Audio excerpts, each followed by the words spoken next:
Remember that God knows the number of hairs on your head.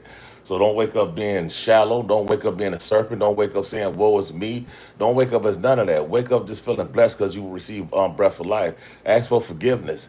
You know, as you ask for forgiveness, start seeking your God's words by picking it up, reading, and understanding commandments as well, too. And let's walk with Yeshua and repent and vent and put your pride to the side and let Yah God, and we'll love you forever. And that's Proverbs 8:17 teaches as well too. God love those that you know who love him and seek him early and doing your due diligence. And Proverbs 1:26 and 29 for you heathens as well too. You read them scriptures as well and understand that you know how the Father feel. So as we start off in Isaiah 66, we're gonna take it back to the roots. And bring in 23, Queen.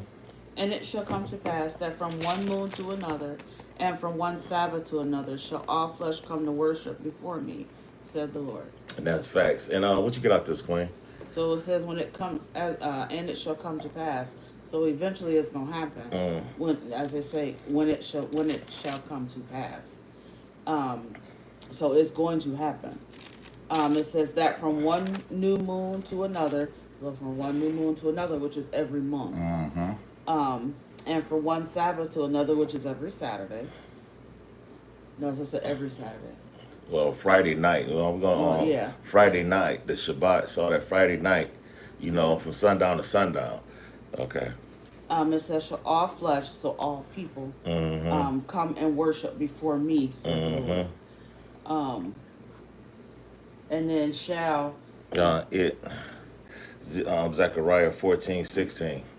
And it shall come to pass that everyone that is left of all nations which came against Jerusalem shall even go up from year to year to worship the King, the Lord of hosts. And that's facts. And to keep the feast of the tabernacle. And that's facts. And as we understand, as he's talking about the Passover, but as you see that he said every nation, you understand?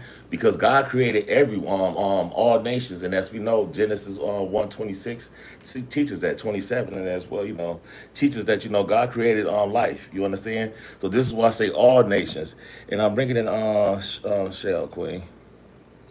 Zechariah 14:17, and it shall be that who will not come up of all the families of the earth unto Jerusalem to worship the King, the Lord of hosts, even unto them that shall be no rain. And that's on facts. And that's we can go to Exodus 12.